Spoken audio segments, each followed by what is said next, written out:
because last week I forgot.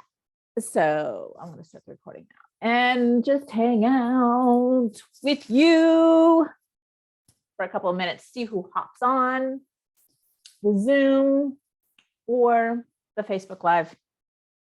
I got my little oil I'm putting on. Oh, I forgot to put earrings on. Oh, well. How are you? How is it going, ladies? So excited to be here with you. That goes there.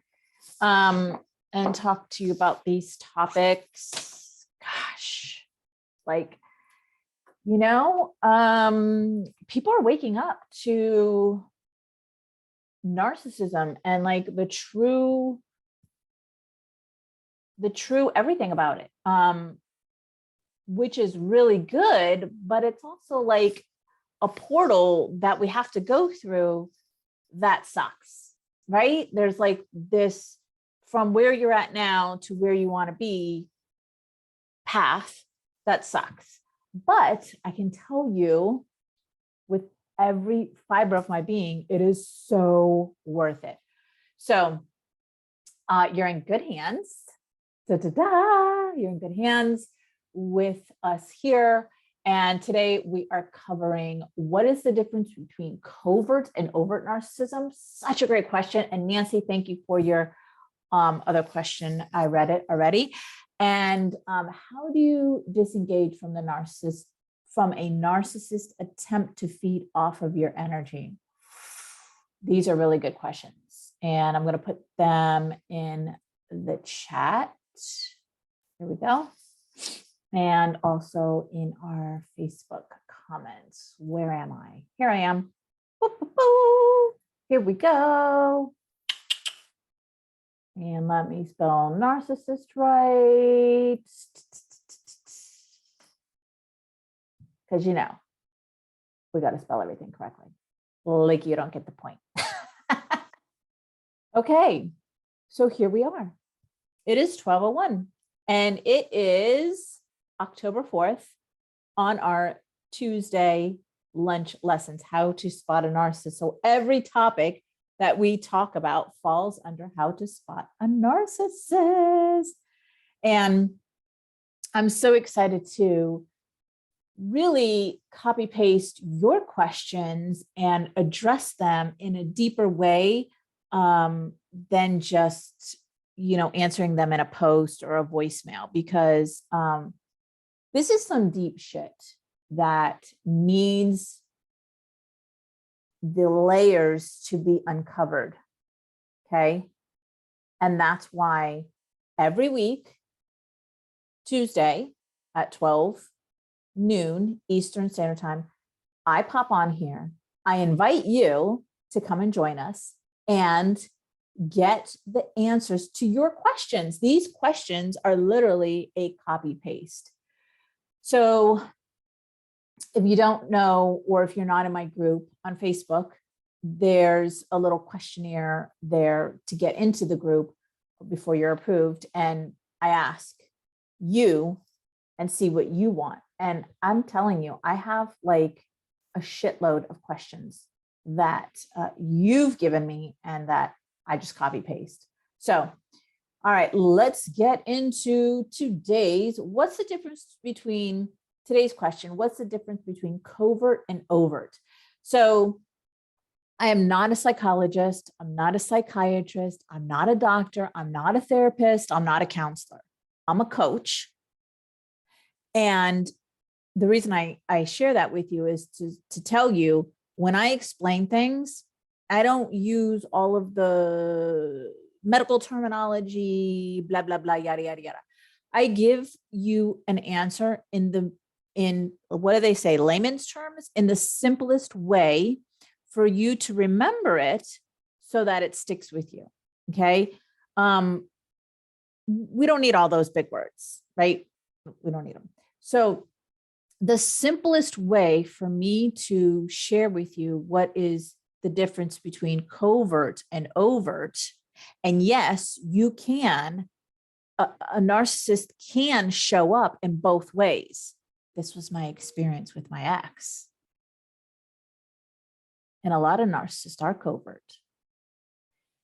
Because think about it. Well, first, let me explain what covert is. Covert and overt. Overt is the grandiose, go big or go home type of narcissist. It's like, hey, yo, hey, right? Like almost like a profile. Like you can spot him out a mile away. It's the big mouth in the back of the, the bar who's like, I want all the attention. Hey, he's got the big gold, Cuban chain, and he's got the, and the energy of like, look at me, look at me. Women can be like this too. Okay. That's the overt. It's like obvious. Think of overt and obvious. Obviously, you're a narcissist, like grabbing all the attention, buying shots for everybody. Look at me, I'm this, obvious, overt, obvious. Okay. Covert, on the other hand, is very sly, slick, almost unnoticeable. This is why a lot of people get into relationships with covert narcissists and don't realize it for many, many years because they are so sly and slick. That's why I call them master manipulators. Okay. The covert narcissist is the one who charms you, right? Very, very charming and charismatic, very doting and loving, and very complimentary of you. Oh, that's the opposite of what I just described, right? So the covert, and so what I was saying was, yes, a narcissist can be both. This was my experience with my ex-husband. My ex-husband would show up as the, yo, and I would be like, oh, he's just showing off. Ignore him. And then in other times, he would show up as the covert, very sly, slick, very, barely notice. Did he just like gaslight me? That's so they can show up in both ways. And I didn't know this until I was well out of the relationship and kind of dove into this topic deeper, that I looked back and I realized, oh shit, he was both. He was showing up as both the covert and the overt. Now, so yes, they can show up in both ways. They can weave and groove in and out of the overt and the covert behavior. Okay. And I'm gonna go out on a limb and say that the overt narcissist does weave in and out. They do weave in and out of both. That's just my opinion. All right. So let me hop over here. Okay. Any questions on that so far? Let me know. I'm checking both the Zoom chat and the Facebook.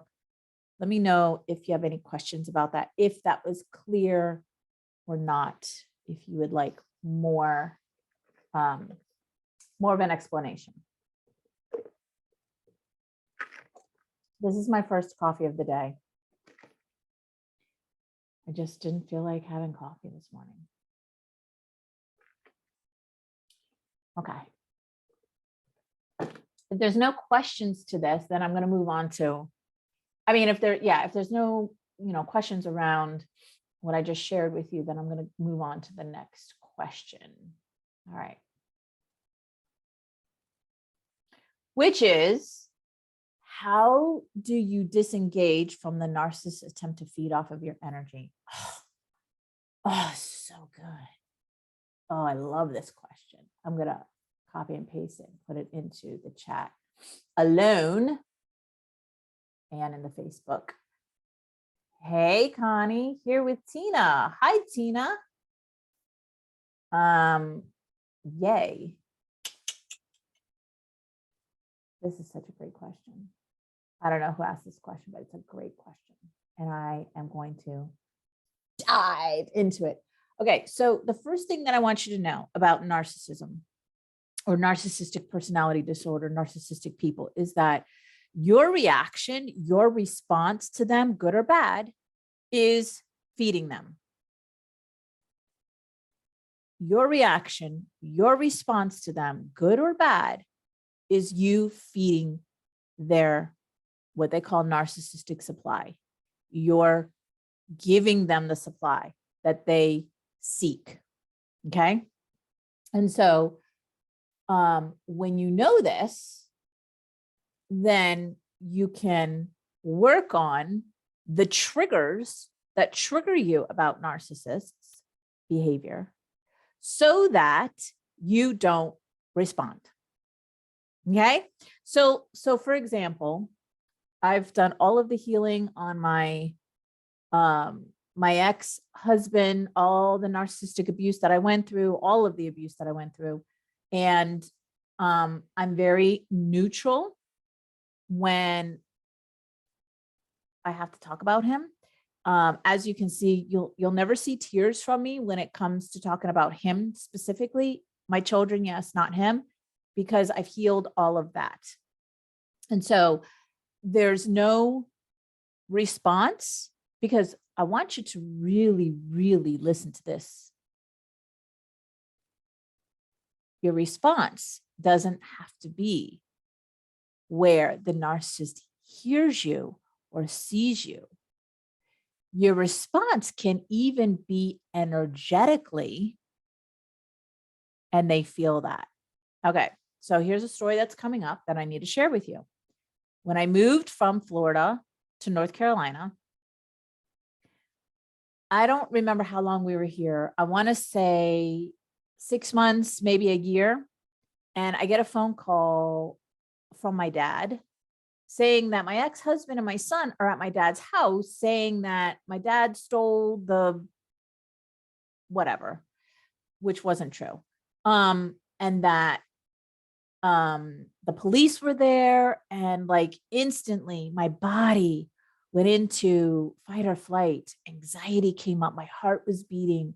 Like I was having a reaction to being this close, even though I was in North Carolina and my ex-husband was in Florida, but still this close to him and his energy. My body was having a reaction. I was going into fight or flight. My heart was beating. I was anxious. I was almost panicking, like, oh my God, the cops are there. It's like, it was triggered. It was a trigger for me of the past traumas that I had been through with my ex-husband, which involved police and trauma and all of that. So even though I was in North Carolina and he was in Florida, I was feeding my ex-husband's narcissistic supply. I really, really want you to get this, because you can move away, you can separate, you can divorce, you can get rid of, you can even if they pass away, all of those things can happen. And you will still, if you don't heal it, can have a response to the narcissistic behavior. So how do you disengage from the narcissistic attempt to feed off of your energy? One, heal from the narcissistic abuse that you've been through. Because then when you do that, you don't have a reaction. You don't respond. And when you don't respond and you don't have a reaction, you're neutral because you've healed it. The narcissist doesn't want you anymore. You won't attract a narcissist anymore. You're boring to them because you're not feeding them.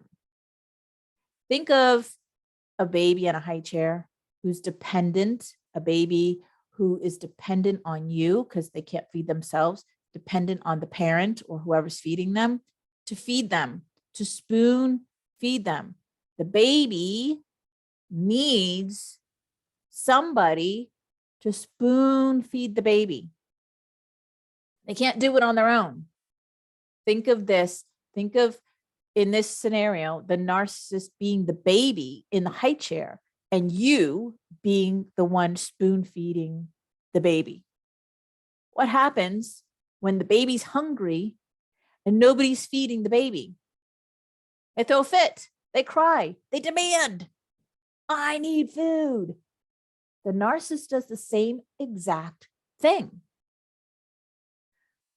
So when you heal from the narcissistic abuse that you've been through, when you're not triggered anymore, you're not responding, you're not engaging, and like I said, whether it's physical, upfront, or energetically, the narcissist moves on to somebody who will spoon feed the narcissist. And there's always somebody out there that will, unfortunately.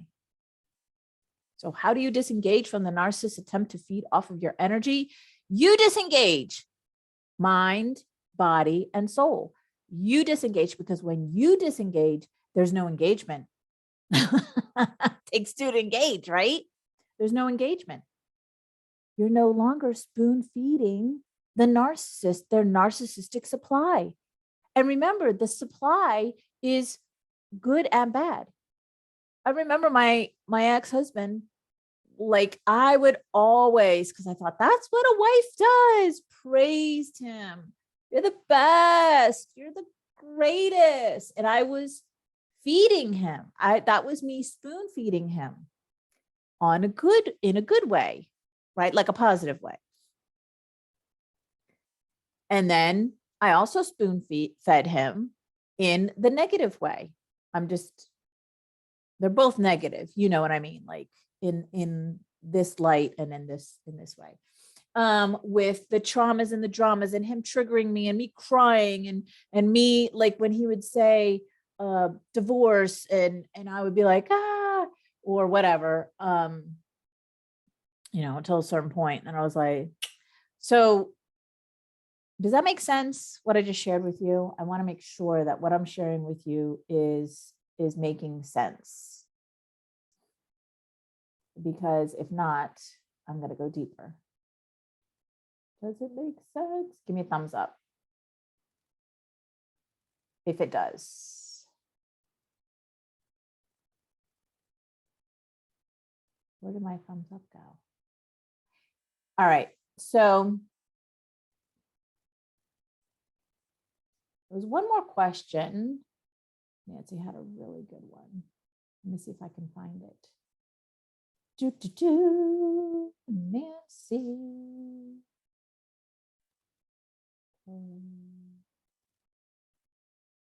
I think it was here.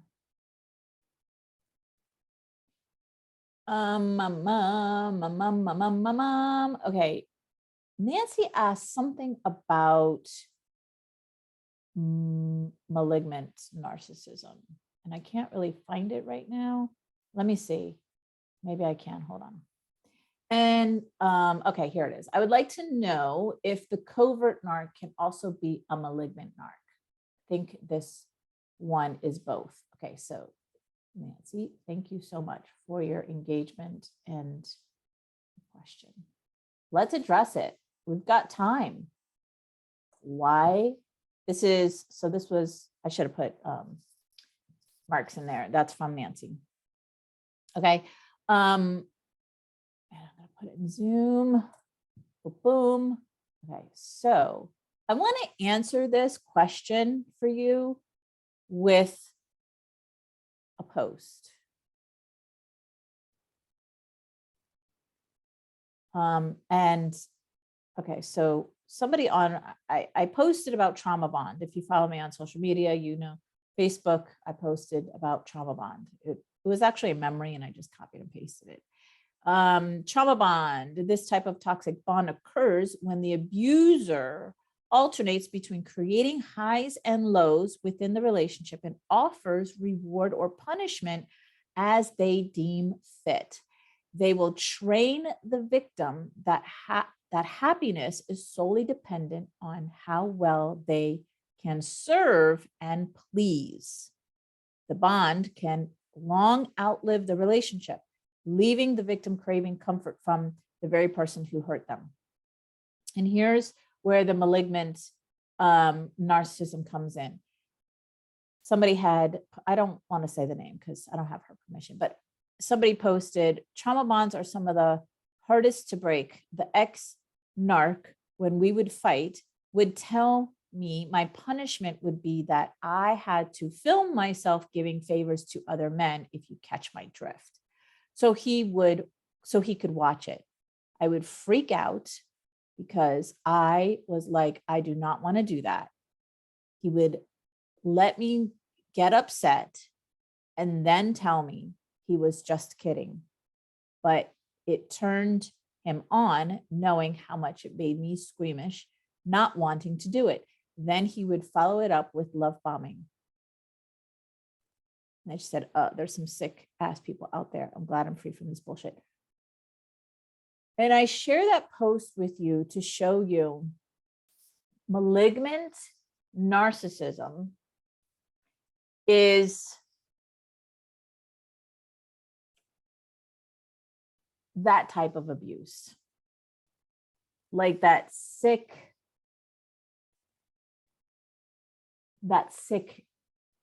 shit. If you Google malignant narcissism,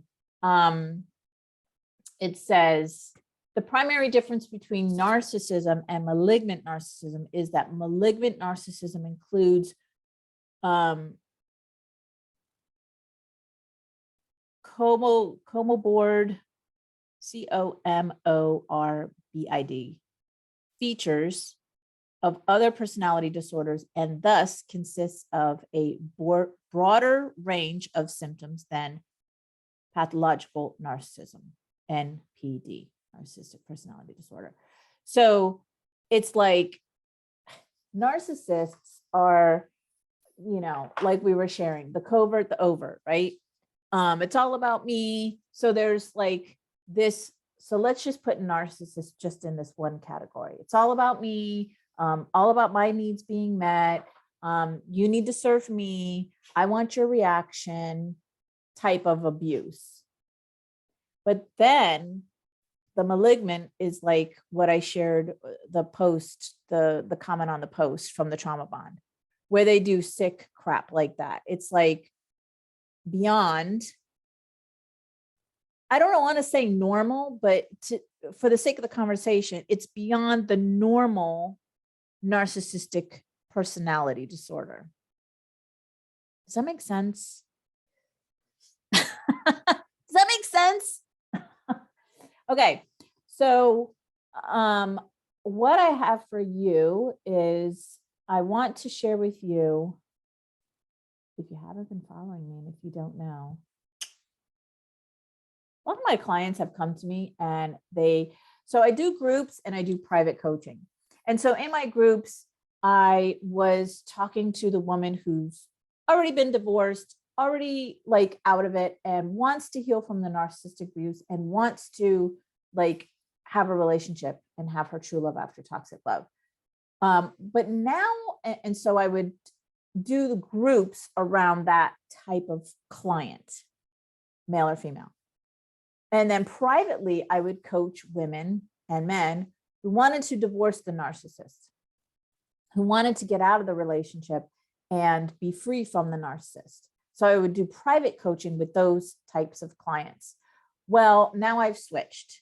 So now I'm talking directly to you who is still in the relationship and wants to get out of the relationship and win at divorcing a narcissist. So this Saturday, pretty sure it's Saturday, the 8th, I am doing a masterclass on winning at divorcing a narcissist. And I'm going to share with you my 3 secrets to plan a safe exit,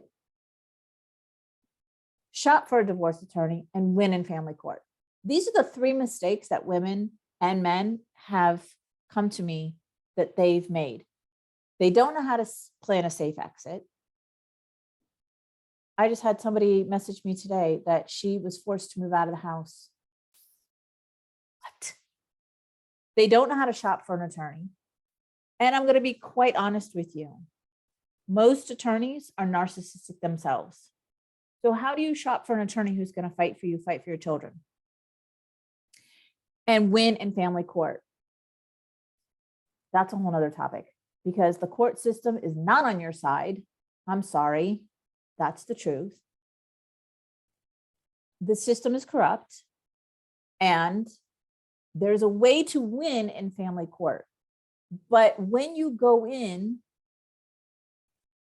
vulnerable, because, okay, so here's how it goes. Women that come to me in this situation, they're so effing over it. They just want to get out, and they want to leave, and they want to be gone and done with the narcissist. So the first thing that they do is, after they leave, is they go get an attorney. When you do anything out of desperation, you're pretty much guaranteed to make mistakes. So they shop for an attorney, or they get an attorney out of desperation. They hire an attorney that does not fight for them, that does not all the things, and they get screwed out of the whole situation. Because when you hire an attorney who's not on your side, and you go into the court system and the system is not on your side, you're doomed. I'm sorry, that's the truth. You're doomed. I've heard it so many times from women and men. And you lose in court. But if you have the support, somebody who can walk you through this process to plan a safe exit, hire a divorce attorney, and win in family court, which is what I've done for my private clients since 2016, you can win at divorcing a narcissist. You will win at divorcing a narcissist. Because here's the good news. Narcissistic behavior is 100% predictable. So we've got that on your side, okay? The system, the courts, the system is all 3D matrix crap. So what I'm going to share with you in this masterclass is how to get out of the lower level 3D matrix crap and rise up into a higher consciousness beyond the crap, the corrupt system, beyond that, so that you win at divorcing a narcissist. Okay. I'm excited to do this masterclass. It's Saturday.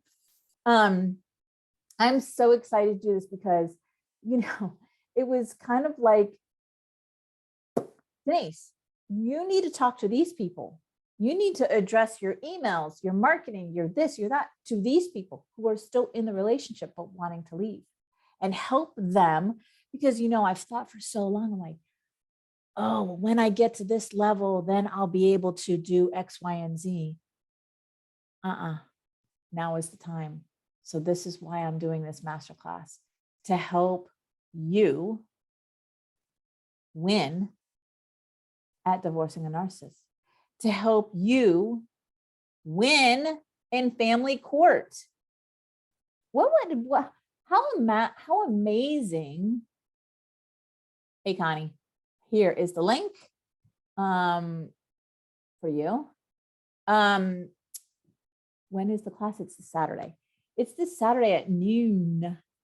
When is it time to do what you want to do? Now. Now is the time. Don't procrastinate. Don't leave it on the back burner. If this is a nudge that's coming into you, that and the nudges come from where? They come from above. God himself. You're welcome. God himself. A higher power is nudging you to do something. So I listened and I said, okay, I'm going to focus on this client. I'm going to help these people, male and female, win at divorcing a narcissist, get everything that you want, shop for an attorney, plan a safe exit, and win at the system. Because for years, I've heard horror stories of women and men who go into the court, hire an attorney, go into the court, go into divorce, vulnerable and raw. Their emotions are raw. And when that happens, it's you're doomed. And then I've helped men and women prepare to go into court and divorce a narcissist. And voila. I have so many testimonies of women. Here's how it went. They came to me before they even told the narcissist that they wanted a divorce. If that's not you, you still can win. Even if I've even helped the clients who have already divorced, still being dragged back to court. Okay. So you can win at this game, because that's what the narcissist does. They constantly play games with you and anybody who's willing to play. And I'm going to show you how to stop playing. I'm going to show you how not to be triggered anymore. I'm going to show you how to not engage. I'm going to show you how not to respond. I'm going to show you how to stop spoon feeding the narcissist so that the narcissist gets bored with you and moves on. All right. So we're running out of time. I just want to share this one last story. This is how petty they can be and how important this is. I had a client, this was years ago, who her and her soon-to-be ex-husband were cleaning out the garage, and, you know, this goes to you and this goes to me. And he said to her, and this is how they manipulate. He says to her, do you want this painting? Do you want this painting over here? It's been sitting in the garage for blah, blah, blah. And she responded with, oh, yes, that was my grandfather gave that to me. Yes, I want that. Guess what happened? He fought for that painting in the divorce, and he effing got the effing painting just because she wanted it. For no other reason. He had no emotional connection to the painting. He didn't give a about the painting. He only wanted it because she wanted it. And that's the game that they play. So I'd love to see you on the masterclass. It's this Saturday at 12 noon. It's a 2-hour masterclass. I am going to share so many of my secrets that got me, honey. When I divorced my ex-husband, I went to court one time. I sat on the stand. Yeah, I sat in the stand, and it was the final. And she slammed her gavel and said, boom, you know, your marriage is dissolved, or however they say it, you're divorced or whatever. And I was like, yes, yes, yes, yes, yes, yes, yes. Celebrate. And I want you to do that too. All right, my loves, I will see you Saturday. Bye.